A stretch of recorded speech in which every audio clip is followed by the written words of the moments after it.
오늘 10월 4일 우리 주기도로 기도하는 철회 주기철 모임에 오신 여러분들 진심으로 환영하고 축복합니다. 오늘 팔복 두 번째 말씀인데요. 우리 애통하는 자에 관해서 하는 말씀 마태복음의 말씀입니다. 5장 1절로 4절의 말씀 한 절씩 교도하시고 마지막 절을 합독하시겠습니다. 마태 5장 1절로 4절의 말씀입니다.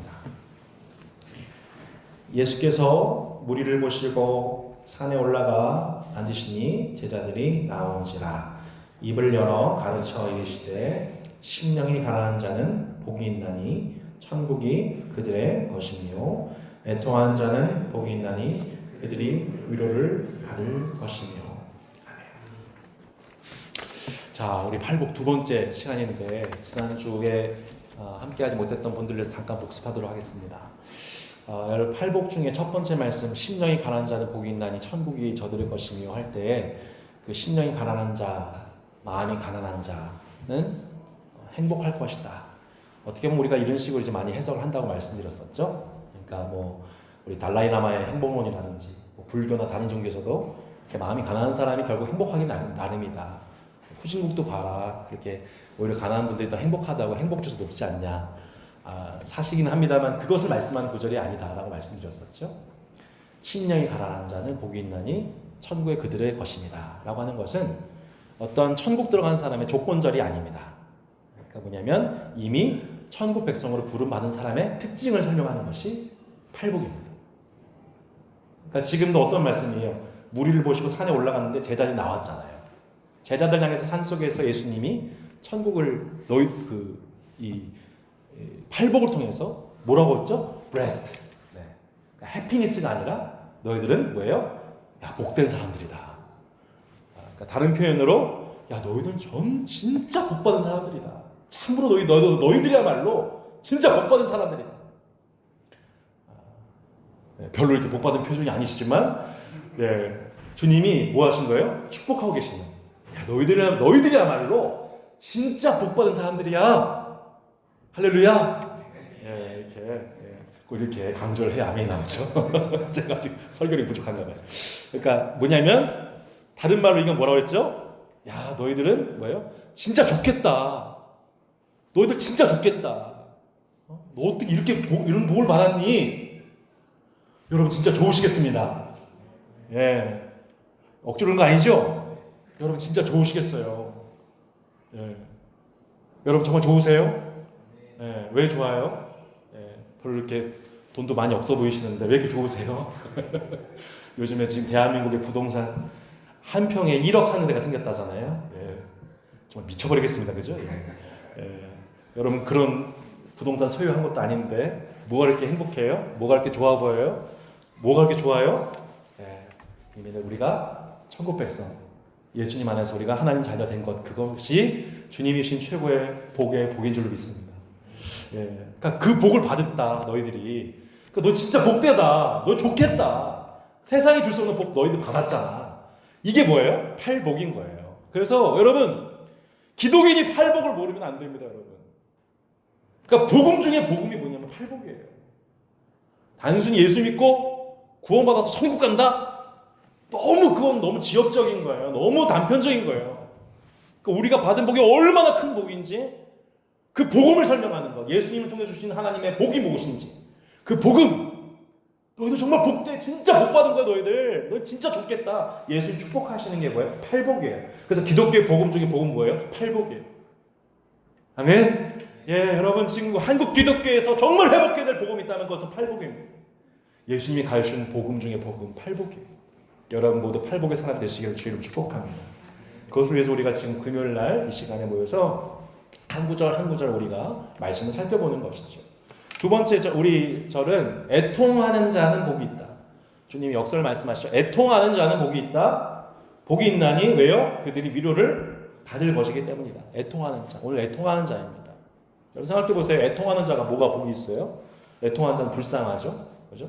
성경에서도 보면은 그렇게 이 애통하는 자에 대해서 이제 말씀을 하는데 사실은 어떤 이제 신학자가 이 부분을 설명하기를 진짜 애통이 뭐냐?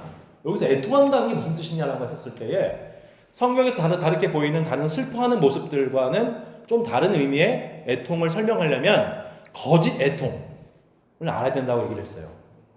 그러니까 성경 보면요, 진짜 애통이 아닌 슬픔이 있어요. 예를 들어서 뭐냐면 대표적인 게 뭘까요? 가룟 유다. 예, 가룟 유다가 자신이 한 행동을 후회하고 슬퍼했겠죠? 근데 어떻게 해요? 목매달아 죽죠? 이것은 애통이 아니에요. 이건 후회죠. 이건 절망이죠. 이거 성경 말하는 애통이 아닙니다. 여러분 사울도요, 다윗한테 하나님이 다윗 사랑하는 거 알지만 다윗 자꾸 해코지 했어요. 죽이려고 했어요. 그리고 마음에 가책을 받아가지고 이렇게 스스로 후회도 했어요. 하지만 또 어떻게 해요? 또 잘못을 범하죠. 또 죽이려고 했어요. 이건 뭐예요? 그냥 이건 위선이죠, 위선. 진정한 의미에서 애통이 아닙니다. 그러니까 우리가 마음에 이렇게 양심에 찔림을 받을 수도 있고 순간 후회할 수도 있지만 이것은 성경이 말하는 애통은 아닌 겁니다. 뭐 또 있죠. 바리새인들이 여러분 어떻게 했습니까? 사람들 앞에서 이렇게 기도하고 금식하면서 슬프게 보이려고 했어요. 자신이 슬픔에 동참하고 있는 것처럼 연기를 했다고요. 그러니까 이런 거는 진정한 의미에서의 애통이 아니죠. 후회나 혹은 뭐 위선이나 외식, 절망, 혹은 요즘에 이제 가을도 되니까 우리 마음이 또 왠지 막 센티해지고 막 이문세 노래 듣고 싶고 막 이렇게 안 그러시면요. 하여튼 저는 좀 이렇게 막 그런 감정, 막 슬픈 감정, 뭐 이렇게 뭐 그런 자기 연민적 감정을 애통이라고 하지는 않습니다. 자, 그 여러분 애통하는 자, 그 메시지 성경을 보면은 애통한다는 것을 이렇게 이제 의역을 했습니다. 세상에서 가장 소중한 것을 잃어버린 자들. 이게 뭐냐면 애통이라고 했어요. 세상에 가장 소중한 것을 잃어버린 거. 여러분 세상에서 가장 소중한 사람, 뭐 여러 사람이 있죠. 내 아내일 수도 있고 남편일 수도 있고 별로 동감이 안 되시는 표정이지만 2014년도 4월에 우리는 세상에서 가장 소중한 존재를 잃어버린 분들의 슬픔을 보았습니다.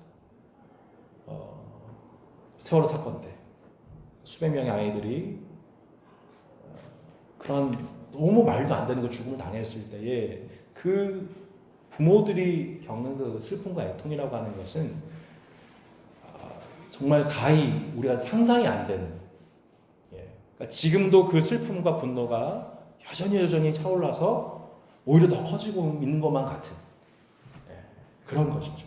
근데 놀랍게도 여러분 그런 세월호 사건만큼이나 아픈 사건을 경험했던 사건이 오늘 읽은 마태복음 5장 바로 앞에 나옵니다. 마태복음 2장이 나옵니다. 마태복음 2장 18절을 보시면 이런 구절이 나와요. 17절, 18절. 마태복음 2장의 어떤 사건에 대한 이제 말씀의 성취인데 17절, 18절. 이에 선지자 예레미야를 통하여 말씀하신 바 라마에서 슬퍼하며 크게 통곡하는 소리가 들리니 라헬이 그 자식을 위하여 애곡하는 것이라. 그가 자식이 없으므로 위로받기를 거절하였다 함이 이루어졌느니라. 좀 어려운 말씀이죠. 여러분 본문 말씀 바로 앞에 보면 어떤 사건이 있어요? 헤롯 왕이 베들레헴에 있는 유대 사내 아이 2살 아래의 사람들을 다 죽이죠. 누굴 죽이려고 하겠어요? 예수님을 죽이려고 하다가 결국에는 이 아이들이 사내 아이들, 갓난 아기들이 떼죽음 당하는 이런 엄청난 슬픔의 일이 예레미야의 입술을 통해서 예언된 바가 실제로 성취가 되죠. 베들레헴의 모든 부모들, 특별히 그 아이들 낳는 엄마들의 이 슬픔과 애통이 그 땅에 가득 찼습니다. 마치 세월호 사건처럼. 세상에서 가장 소중한 것을 잃어버려서 그 어떤 것도 위로되지 않는, 오늘 본문에 보듯이 그 애통이라고 하는 것은 특징이 있는데 그게 뭐냐면 위로받기를 거절하더라. 그가 자식이 없으므로 위로받기를 거절하더라. 여러분 내가 그 애통이라는 것이 얼마나 심한지 사람들한테 받는 어떤 위로도 위로가 안 되는 거죠. 제가 얼마 전에 제가 알았던 한 형제가 이제 29, 8 됐는데 갑자기 이제 연락이 왔습니다. 예전 알던 사람인데 갑자기 막 통곡을 하면서 연락이 온 거예요. 알고 봤더니 어머님이 돌아가신 거죠. 갑작스럽게. 그래서 이 형제가 이제 저를 생각이 나가지고 이렇게 위로를 구하고 기도해주고 같이 이제 신방 가서 같이 이제 급하게 토요일에 위로를 했습니다.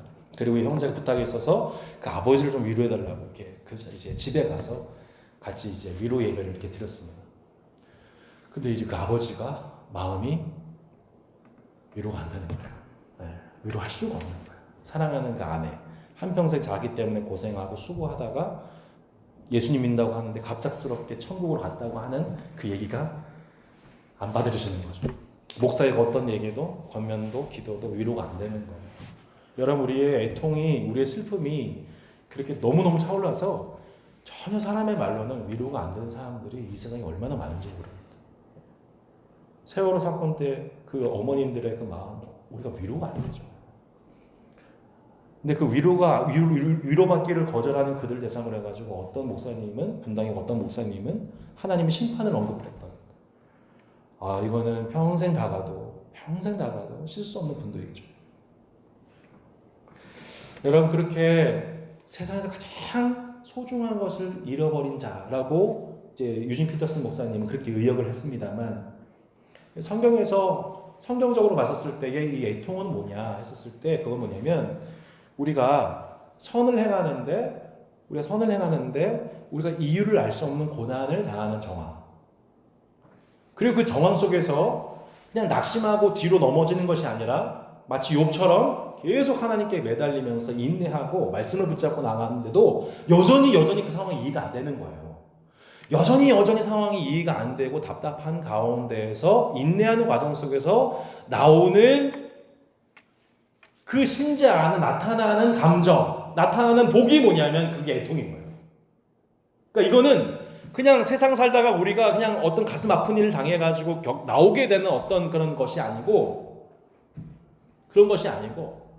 하나님 말씀 붙들고 선을 행하는데 고난 당하는 가운데에서 계속 그것을 참고 인내하는 가운데 하나님 앞에 씨름하는 가운데 생기게 되는 감정, 생기게 되는 복, 그것이 애통이라고 얘기하고 있어요. 그러니까 애통이라고 하는 그 단어는 단순한 슬픔, 절망, 후회가 아니고 심령이 가난한 자만이 가질 수 있는, 하나님께 대한 목마른 자만이 가질 수 있는 그 다음 단계의 복이 뭐냐면 이거예요. 애통하는 자. 그러니까 여러분, 우리는 팔복 생각하면 그냥 문학적으로 해석하고 나는 A 형제는 약간 좀 이렇게 심령이 가난한 것 같아. 또 B 자매는 약간 이렇게 의에 줄이고 목마른 것 같아. 라고 하는 개별적으로 나타나는 게 아니에요. 심령이 가난한 자가 어떻게 돼요? 뭘 느끼게 돼요? 애통을 알게 돼요. 이거는 심령 가난한 자, 그러니까 천국 백성만 하나님께 대한 심령이 가난함을 갖게 되고, 마치 파산당한 사람처럼 하나님께 울부짖게 되고, 그 하나님 말씀 붙잡고 나아가는 거 살다 보니까 뭐가 생기는 거예요? 애통함이 막 생기는 거예요. 그 애통함을 가진 사람만이 여러분 그 다음 복을 또 누리게 되죠. 그게 뭐예요? 온유한 자. 네, 온유한 자. 이거 이제 다음 주에 이제 강의 복입니다. 온유한 자가 되고, 그 온유한 자가 어떻게 돼요? 계속해서 의에 줄이고 목이 마릅니다. 이런 논리적 상상 가운데 있는 것이지 개별적으로 있는 것이 팔복이 아닙니다. 그러니까 여러분, 애통이란 단순한 그 우리가 세상 살면서 인생이 경험하는 고생에서 오는 감정을 뛰어넘어서, 이거는 뭐냐면 하나님께 대한 갈급함을 가진 사람, 하나님의 말씀과 언약의 영원함을 믿지만 현실은 전혀 그렇지 못한 것 같은 그 사망의 음침한 골짜기를 통과하는 가운데서 주어지게 되는 복, 그게 뭐냐면 애통하는 자의 복입니다. 여러분, 성경에서 구약에서 보면은 이 애통하는 자에 관한 얘기가 2개가 있고, 신약에서 제가 샘플로 말씀드릴 게 사도 바울에 관한 게 있습니다. 사도 바울에 관한 말씀 한번 보시겠습니다. 우리 9장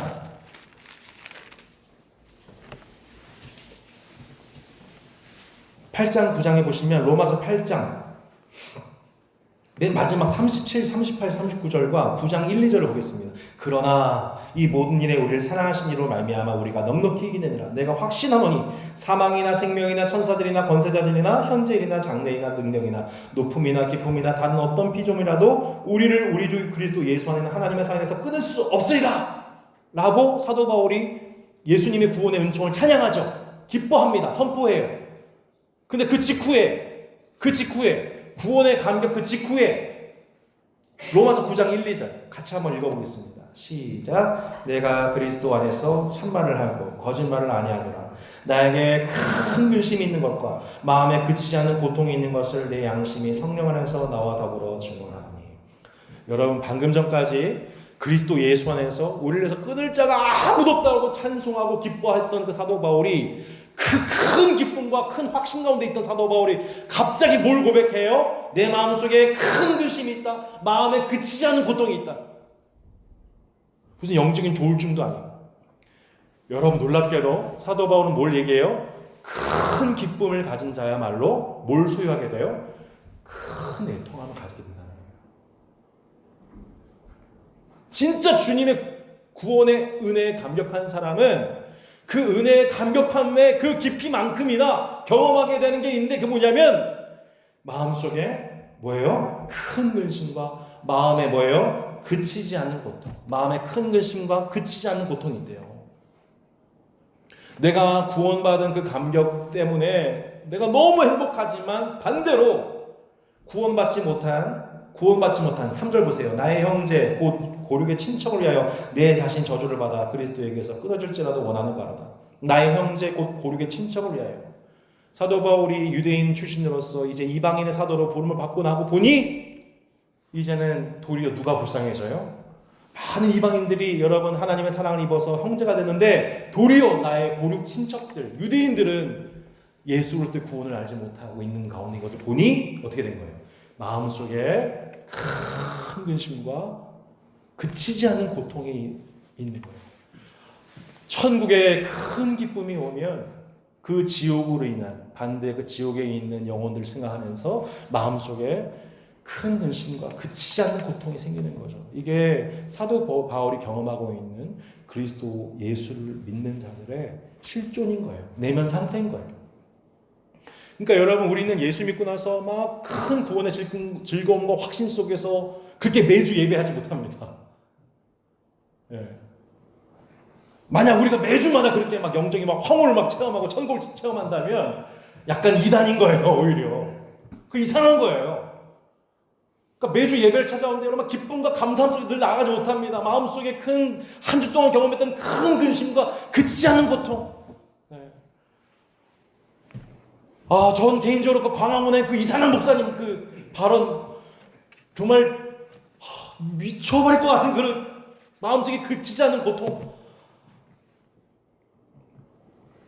여러분, 이 본문의 말씀이 저한테 왔어요. 대학교 1학년 때 예수님을 제가 믿고 나서 천국의 기쁨, 구원의 기쁨 막 누리는데 막 예배드리고 수련회 가서 집회 때마다 너무 은혜를 많이 받고 막 감격하는데 너무 큰 은혜를 받은 그 순간 뭐가 밀려와요? 너무 큰 고통이 밀려오는 거죠. 왜? 내 가족 어떻게 이거? 난 이렇게 많은 거 누리고 있는데, 난 이렇게 천국에 눈이 열렸는데 내 가족 어떻게 이거? 내 아버지 어머니 어떻게? 내 동생 어떻게? 미치는 거죠 막.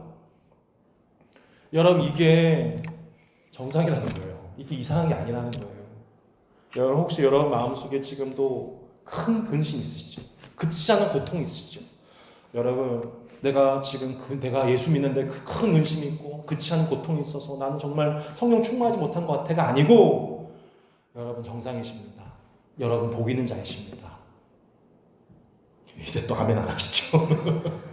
여러분 복 있는 자예요. 정말 복 있는 분이십니다. 여러분 마음속에 하나님 나라로 인한 마음속에 큰 고통과 그치지 않은 고통이 있다면 여러분 그것이 여러분의 하나님 나라 백성이라고 하는 가장 강력한 표징인 것을 여러분 기억하시길 바랍니다. 아이러니하죠?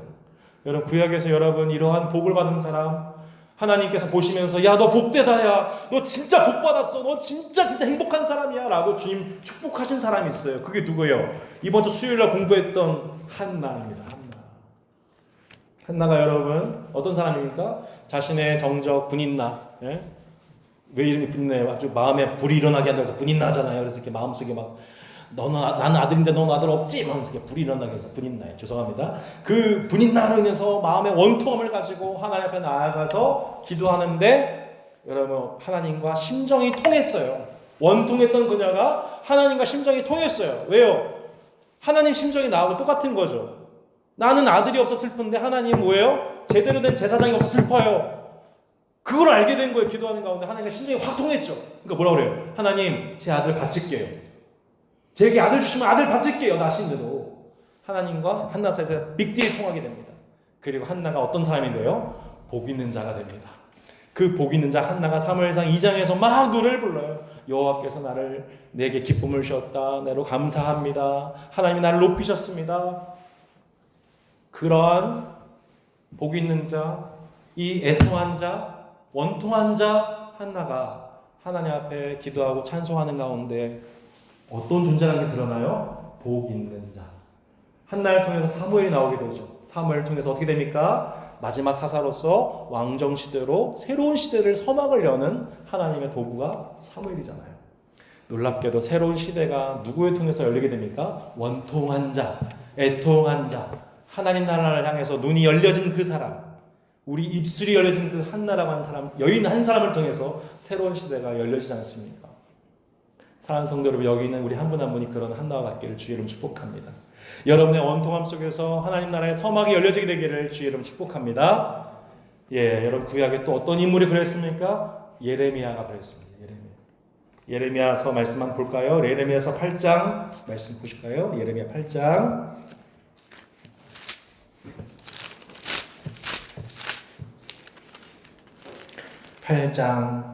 18절 예레미야의 심정입니다. 8장 18절 같이 읽겠습니다. 시작. 슬프다 나의 근심이여 어떻게 위로를 받을 수 있을까 내 마음이 병들었도다.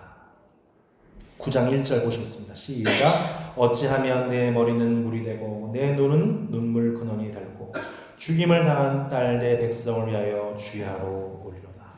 여러분 예레미야가 왜 이렇게 주야로 눈물을 흘리고 있습니까? 슬프다 나의 근심이여 어떻게 위로를 받을 수 있을까 내 마음이 병들었도다. 계속되는 슬픔, 회복되지 않는 계속 슬픔의 감정 속에 있었던 예레미야. 왜 그랬어요? 이스라엘 백성들을 향해서 이들이 이제 좀 있으면 강대국에서 이제 징벌을 받게 되는데 이 이스라엘 향해서 계속해서 회개를 선언하지만 하나님의 심판에서 말씀하지만 저들이 듣지를 않아요. 계속해서 예레미야는 실패하는 사역이었어요. 아무도 돌아오지 않았어요. 듣지를 않았다고요.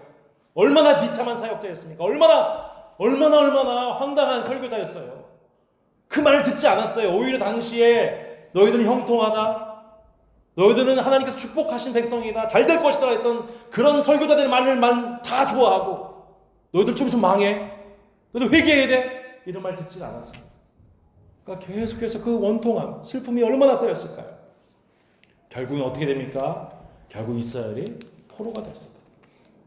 그리고 예레미야서 우리 다음에 보시면 예레미야 애가 1장 1절, 예레미야 애가 1장 1절 2절, 그 슬픔 당한 빼앗긴 성 예루살렘 바라보면서 예레미야가 노래합니다. 1장 1, 2절 시작. 슬프다 이 성이여 전에는 사람들이 많더니 이제는 어찌 그리 적막하게 앉았는고 전에는 열국 중에 크던 자가 이제는 과부같이 되었고 전에는 열방 중에 공주되었던 자가 이제는 강제노동을 하는 자가 되었도다. 밤에는 슬피 우니 눈물이 뺨에 흐르며 사랑하는 자들 중에 그에게 위로한 자가 없고 친구들도 다 배반하여 원수들이 되었도다. 계속해서 뭘 얘기를 해요? 이 눈물로 슬픔으로 기도하는 이 예레미야 가운데 계속해서 고백하는 바는 뭐냐면 위로한 자가 없다. 위로가 되지가 않는다. 근데 여러분 결국에는 예레미야의 예언이 성취가 됩니다. 결국엔 예레미야의 말이 맞아요. 그래서 하나님께서 그들을 멸망시키긴 하지만 하나님의 때가 되었을 때에 70년 만에 어떻게 하세요? 고레스 왕의 칙령을 통해서 다시 머나먼 이 바벨론에 머물렀던 이스라엘 백성들이 이제 어떻게 돼요? 다시 1, 2, 3, 4 귀환을 통해서 그 백성들이 돌아오게 됩니다. 그 당시 예레미야의 말은 사람들이 듣지 않았는데 결국 맞았던 말은 예레미야 말이었던 거죠. 그러니까 예레미야가 그 당시 당했던 슬픔이 얼마나 컸을까요? 얼마나 애통했을까요? 자기 말을 듣지 않는 사람들, 결국엔 자기 말대로 심판당한 그 백성들을 바라보면서 예레미야가 얼마나 많이 울었을까요? 근데 결국 시편 126편에서 말씀하듯 눈물을 흘리며 씨를 뻬는 자가 기쁨으로 그 단을 가지고 돌아오리로다. 결국에는 그 백성들을 하나님께서 돌리셨 것을 볼 때에 기쁨의 눈물을 흘리게 될 것을 시편 기자가 고백하지 않습니까? 여러분과 우리가 이 땅에서 경험하는 천국은 완전한 천국의 그것이 아니고 천국을 바라보면서 그 천국을 소망하면서 계속해서 우리가 흘려야 될 애통함의 복이 있습니다. 하나님 나라를 이미 받은 자로서 심령이 가난한 자로서 어쩔 수 없이 그 하나님 말씀의 성취와 언약의 성취를 바라보면서 근데 당장은 그것과는 무관해 보이는 현실을 걸어가면서 겪게 되어지는 그 인내한 자 속에 배어지게 되는 하나님의 복이 있는데 그게 뭐냐면 애통함이라는 것입니다. 이 애통함이라는 것은 절대로 세상에서 얻을 수 없는, 세상이 줄 수 없는 하나님의 나라의 유업으로 받는 백성들만이 소유하게 되는 복. 그게 뭐예요? 애통하는 자는 복이 있나니. 저희가 어떻게 해요? 위로를 받을 것입니다. 이제 여러분 말씀 정리하겠습니다. 여러분 위로를 받을 것이에요. 이게 뭐예요? 미래형이에요. 위로를 받을 것입니다. 그러니까 당장 우리 가운데는 위로가 없어요. 위로한 자가 없어요.